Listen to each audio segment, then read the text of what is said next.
Welcome to the Daily Bitcoin Podcast, where knowledge meets financial freedom. We're here to break down the world of Bitcoin. No fluff, no hype, just real talk about how this digital asset is reshaping the future of money.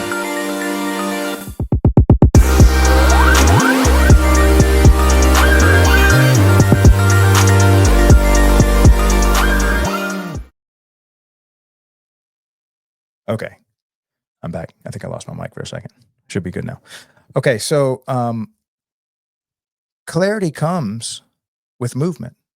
As you move in the direction of things that that are beyond you. So let's say you see something off in the distance and you see that that's where you need to go. If you want clarity around it, you have to move towards it. And it's in that action that you figure out how to get to it. On your journey there, you might realize you have to go around or up or down, or maybe backtrack a little and go around a little bit, regroup something. But as you move towards it, you start to see what you need. As you move towards Bitcoin, you'll start to see a whole world of vocabulary that you didn't have.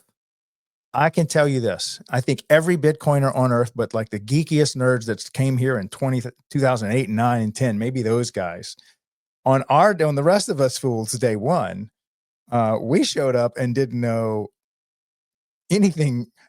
Every other sentence was peppered with words we had never heard before, between hard wallets and soft wallets and exchanges and means of exchange and even monetary policies that we never understood. And we walk into this conversation of people that seem like they're just all have a doctorate in cryptography and economy and money and the history of money and the history of the Federal Reserve. And I'm like, oh my gosh, can y'all, you got a book list you can recommend so that I can just get up to speed on how to speak this foreign language called money? And what you'll find is when you step into these Bitcoin spaces and you step onto these Bitcoin podcasts, you're going to be overwhelmed with the breadth of knowledge and the depth of knowledge that the speakers that you find inside of Bitcoin, the journey they had to take to get to where they're at to understand Bitcoin was more than just a journey about from 2008, from the white paper, from Satoshi releasing the white paper to today. But they had to go back and read things like The Richest Man in Babylon, like Think and Grow Rich, like so many other economic books and people that they followed, where it was Milton Friedman or it was any of the other great economists. And these were the early guys that helped discover this problem and have been students of these people for quite some time. And then when they kind of smell Bitcoin and they kind of see it, they're like, that sounds like a solution to a lot of the problems that this world has been facing. And they head that direction. But along the way, even they had to, Bitcoin is so deep down the rabbit hole. It's such a solution to a global problem that has existed since the beginning of money. Let me restate that. Bitcoin is a solution to a 10,000-year-old problem. And it's not just a problem. It's a multitude of problems that we've always had with exchanging goods and services and having governing bodies and needing to move value across space and time with people that we don't know and we don't trust. And it went in and solved all of these problems to sufficiently enough that it could build a system that is still working, decentralized, run by no one.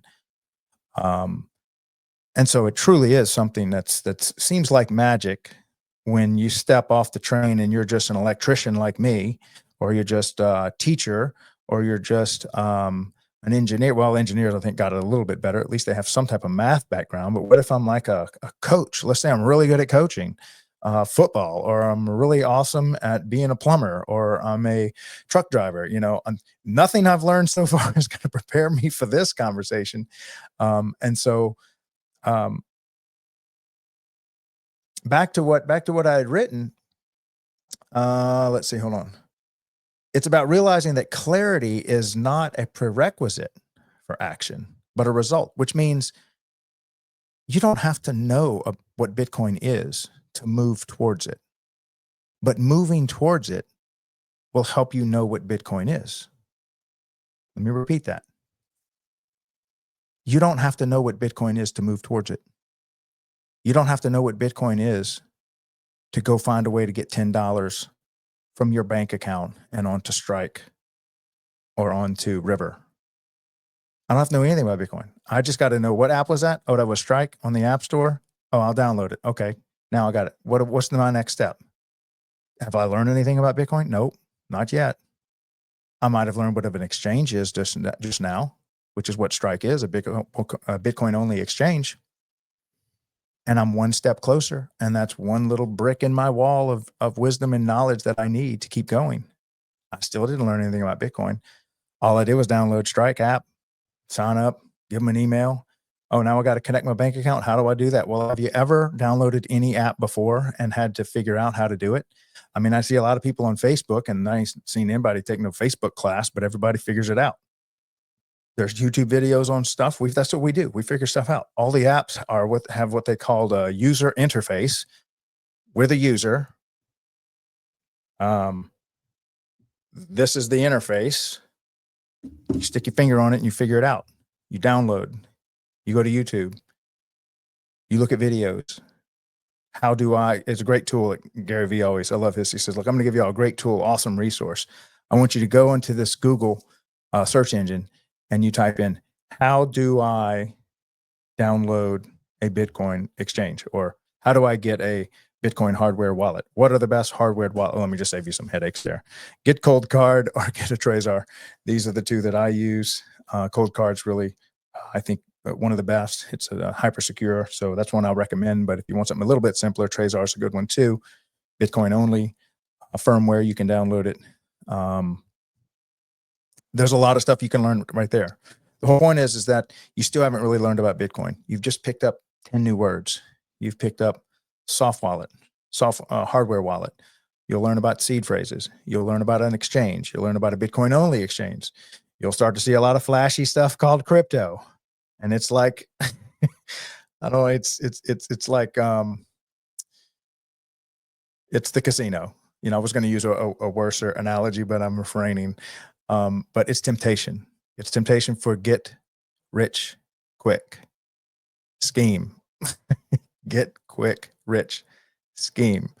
And let me tell you, the house always wins and you ain't the house.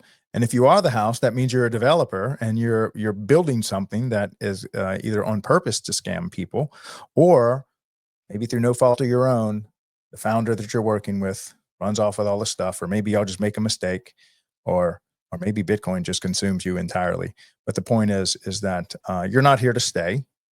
You're gonna fail. You're gonna fall because there's human error on your team, and Bitcoin has no people running it. Okay, so movement and walking towards it. Okay, that's what's going to help you understand. Action results in clarity. If you start doing, that's how you learn it. You want to know about Bitcoin? Go buy $10. Can you afford $10? Yes. If you can't afford $10, you got way bigger problems. Okay. If you're here listening to this, perhaps you want to find a way to build wealth, preserve wealth, exit the system, buy something that's digitally scarce, the most scarce thing on earth, you know, unless it's like a rare Mona Lisa. There's only 21 million, and no amount of money in the world can increase the supply of Bitcoin. There's 21 million, and they're only getting more rare because people are losing Bitcoin all the time. People are losing it to dust. They're losing it because they're losing $10 here, $10 there. They're just in these early wallets, in these early days when you really don't know what you're doing and you're just kind of figuring stuff out. You just, you know, like I said, the system's constantly losing Bitcoin forever, lost in wallets. They'll never be recovered. That means the Bitcoin that's left is becoming more rare, which means it's more valuable, because rarity, that's what you want money to be, rare.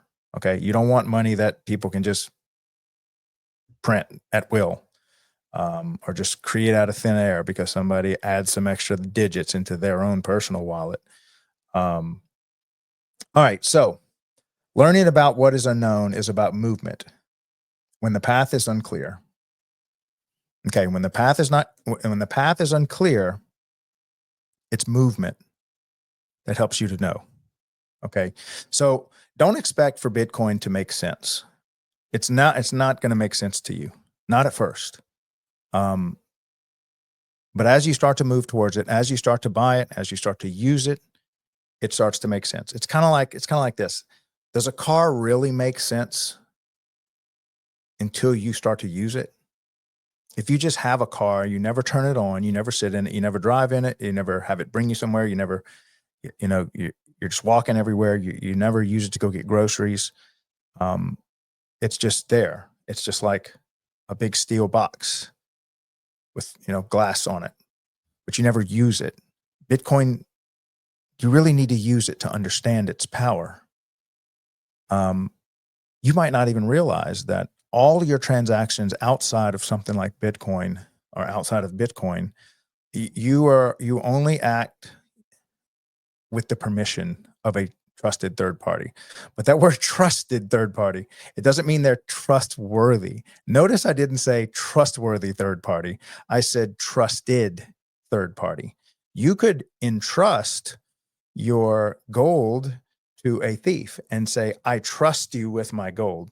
That is a trusted third party. But that trust was misplaced because he's a thief. And so as soon as you give it to him, he's going to run off with your gold. Okay. So just because something is trusted doesn't mean it's trustworthy. They could be lying to you. They could be secretly stealing from you incrementally over time. And perhaps they can just rug pull all of your stuff out if the right authority tells them to. So Bitcoin is not a trusted system. It is a trustless system. It's a system that does not need trust in order to transact between two people that don't know one another. This is where your education comes in, because this is not something we've ever heard of or done before. It was mathematically, cryptographically impossible until Satoshi stitched it all together. And like, oh my gosh, you've just eliminated the need for trust inside of an exchange between two people that don't know one another. Without trust, there's no need to know who the other person is. I don't care who the other person is. If they can send me these goods, I can send them funds and we can do an exchange. There's no need for trust in a Bitcoin system. It's a trustless system. Okay, so this is going to take an evolution of your mindset. The best way to understand something is just to do it. The best way to understand a car is to take one for a drive. The best way to understand its utility is to drive it around to pull something, right? That's the best way to understand Bitcoin, is to use it. Use it as a savings mechanism. Use it as a means of exchange. Use it to preserve your property. Use it to protect your property rights. And as a protection device to protect your property, it is second to none. Let me repeat that. Bitcoin, when used to protect your property, is second to none. It can protect your property better than anything we've ever discovered. Now, I don't mean protect your property from the surface level volatility that's happening, just at the surface. And what do I mean at the surface? If you dollar cost average in the Bitcoin, you're just like, I'm not buying lows. I'm not buying highs. I'm buying lows, highs, mids, and everything else. I'm just buying. And I'm going to set a little clock, and my little clock's going to buy Bitcoin $2 every hour, or whatever, $10, whatever you can afford, $1 an hour, $24 a day, something like that. So it's just tick-tock. It's just set on cruise control. You're buying it all. All right. If you set this in motion 4 or 5 years ago, 10 years ago, it was buying at the lows because it was low 10 years ago. 9 years ago, it kept creeping up. And they have this surface volatility. So when you first hop into Bitcoin and you've got your first investment, it's on today's volatility. But when your first investment was 8 years ago, how are you looking now? Volatility in Bitcoin is a very surface level event. It's like when you're in a submarine, you don't feel all the waves and storms at the surface of the ocean. So if you look about, if you're now spending your Bitcoin, because maybe you're past your accumulation stage, you're spending Bitcoin that was acquired a long time ago. And so compared to today's prices, it's drastically low. And if you're using this as a long-term wealth storage strategy, then you're not buying money you're going to need in the next 6 months to 18 months. You're buying money that you're not going to need for a decade. So the question you want to ask yourself 10 years from now is, do I wish I would have bought Bitcoin 10 years ago? So in 2035, are you going to be saying, man, I wish I would have bought Bitcoin in 2025 when it was still not discovered by most institutions, still not well understood by most state actors, still not understood by most sovereign wealth funds, by most businesses, by most people, still not understood as a means of exchange, still not understood as a store of value, definitely not understood as a unit of account? Did you want to invest in Bitcoin before they had any really awesome, understood, well-distributed apps? Did you want Bitcoin, while governments were attacking it, when it was still getting beat down by ETFs and all kind of other little scams that are out there? I'm not saying ETFs are a scam. I'm just saying it's only price exposure, and you don't actually own the Bitcoin because you haven't taken custody, and not your keys, not your coins, kind of stuff going on there. And so, but I understand if you've got your money locked up in some kind of 401k and this is the only way you can get price exposure to it and all you want is number go up, fine then, fine. So you're not saving the planet, you're just getting some price exposure, but it's better than nothing, okay? All right, so the point is, learning about what is unknown is about movement. So move towards it. Buy it, use it, understand it, and for God's sakes, buy it 10 years ahead of schedule. Don't buy this thing when grandma has figured out. I say, look, I'm not dogging grandma. My grandma was very, very savvy financially. She's the one that taught me everything I learned about finances. She taught me about CDs. She taught me about shopping banks. She used to trot me into the bank to negotiate different, she would buy these CDs at all these different banks and max them out. Those were my summers riding around with grandma, but I loved it. And that was a great memory. Use it, using it, it'll get clear to you. If you use Bitcoin, you will understand. And that goes for any disruption. We all learned how to use the new cameras. We all learned how to use, and look, my parents, I never thought they would be on Facebook, but when my dad learned what Facebook Marketplace was, gloves came off. Facebook Marketplace brought my dad, Lloyd LeBlanc, into the digital age of social media. And I don't think anything else would have done it, but it did. And he figured everything else out. And now, all kind of old people are on Facebook sending me stuff. It's like their platform. They've claimed it. All right, so next. Sometimes the greatest act of faith is letting go of what is known in order to step into what is necessary. Okay, let me repeat that. Sometimes the greatest act of faith is letting go of what is known. You're going to have to let go of what you know. And that's going to be scary. We talked this morning on Tomer's show about ego. And Jeff Booth is made famous for, he's got a company called Ego Death Capital. It's like an investment firm, a venture capital firm that invests in people that are making stuff in the Bitcoin ecosystem. And you're going to have to let go of a lot. Your ego is going to, let's define the ego. What is the ego? The ego is what experiences this outside world. It's what we know. Okay. The ego is what we know. So if you don't know about Bitcoin, Bitcoin is in the unknown category. You're going to have to let go of what you know to understand what you don't know, especially if it's a replacement. Okay, so let's take this for example. We don't take away the rotary dial phone that's on the wall and give you the mobile phone, but you don't get rid of one. You carry around both. You still hang on to the one that's got a cord to the wall, and you've got this mobile device. No, this mobile device replaces the one on the wall. And then the mobile device was replaced by the smartphone. You don't keep the Nokia brick and continue to walk around with your Apple iPhone. The Nokia brick was replaced by the iPhone. And then the iPhone said, well, there's a lot of other things this thing can replace: maps, phone books, and the list goes on and on. Look at the app stores and the explosion of creativity of things that collapsed into the black hole of the smartphone.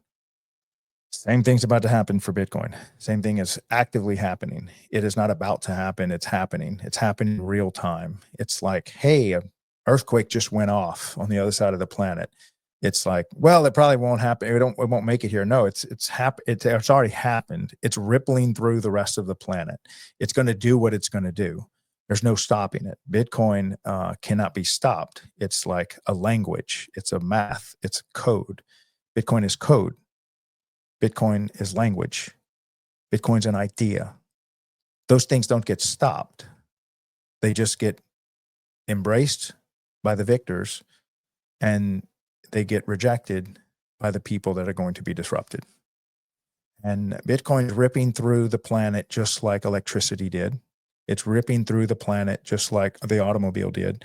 It's ripping through the planet just like smartphones did, and it's going to rip through the planet just like AI is doing. So yes, it's unknown, and it's unknown to many. You better get busy knowing it. Know it by using it.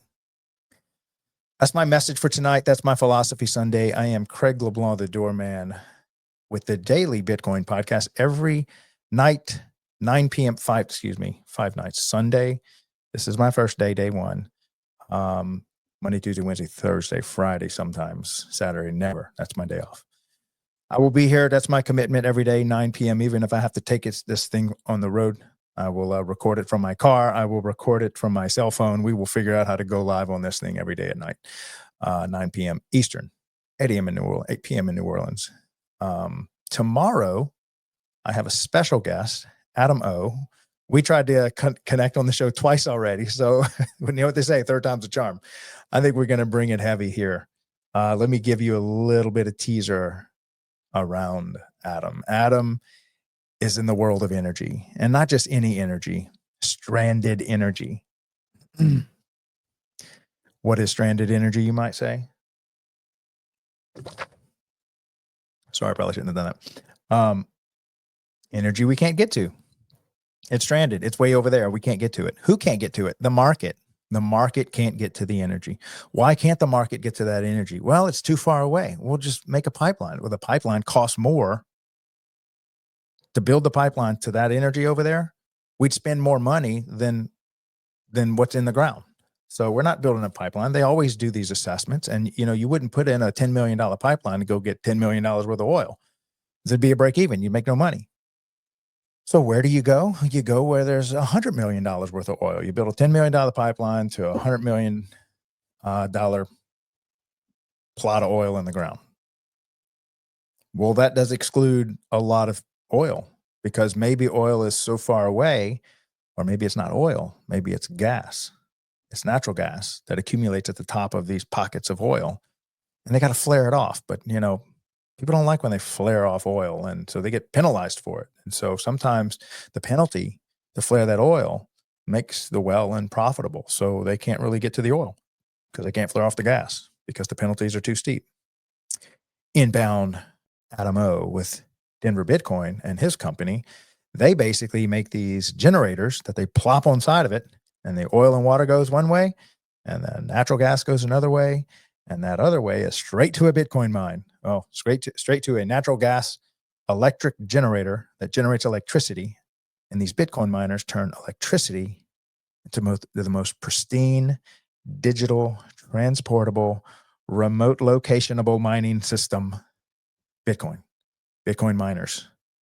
Adam's in this industry, and he's doing this. This is what he gets to do for a living. And he's the coolest guy, one of the cool guys that I've met on in the Bitcoin world. And when I say he's cool, he's young and he's fired up. And the energy he brings, you'll see it in his voice, in his excitement, in his drive. It's just like, boom, just tons of energy. It's just, I love seeing guys that are just, that guy doesn't work. Every day is like going to the playground for him. kind of like I do here. When I do this is like, God, I love doing this stuff. I love just getting the word out about Bitcoin. So Adam's going to be a great guest tomorrow. Wednesday, we got Ahmad Amus, Dr. Ahmad Amus. He is a brilliant doctor that taught me all about the sun and sunlight. Great Bitcoiner too. His brother is Saifuddin, so he's the one that wrote the Bitcoin Standard. But both know a ton about Bitcoin. But this is a medical doctor, and I had him on the show before. It was a great visit. Y'all are going to love what he has to say. And we got tons of other guys scheduled. I just hired another team member. So now we welcome Camille to the team. She's going to be helping me reach out to a lot of different people and helping me to book the show, stuff like that. So if you'd like to, if you'd like to vote, lastly, if you'd like to vote this week, I will be putting out between now and next week, I will be putting out some promo videos for this show, intros and outros, and I would just like to get some feedback from the audience on which ones they like the best. Until then, we're going to be closing out with Chris's Bitcoin intro or outro video that he made for the channel. So appreciate all the hard work you're doing, Chris. Thank you for all the digital artists that are helping contribute to this growing channel. Please subscribe to our YouTube channel so we can go live on YouTube. Please subscribe to our YouTube channel so we can go live on YouTube and just get the word out of what we're doing, and help us crank this Bitcoin revolution up. I am Craig LeBlanc, the Doorman, with the Daily Bitcoin Podcast, airing 9 p.m. Sunday through Thursday. I will see y'all here tomorrow. Y'all have a great night, guys. Love you. Welcome to the Daily Bitcoin Podcast, where knowledge meets financial freedom. We're here to break down the world of Bitcoin. No fluff, no hype, just real talk about how this digital asset is reshaping the future of money.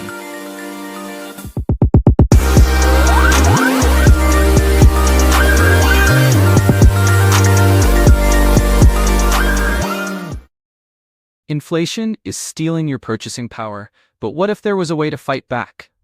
Enter Bitcoin, the digital currency that empowers you to take control of your wealth. Ever wondered why your money doesn't stretch as far as it used to? At the Daily Bitcoin Podcast, we educate, inform, and inspire. From expert interviews to breaking news, we bring you everything you need to stay ahead in the Bitcoin community. Market updates, expert insights, real-world use cases, and practical tips to navigate the Bitcoin economy. So whether you're a seasoned Bitcoin investor or just getting started, this is your daily dose of Bitcoin wisdom. Don't miss out. Subscribe now, hit that bell icon, and let's break free from the chains of inflation, one Bitcoin at a time. The Daily Bitcoin Podcast, your gateway to financial freedom.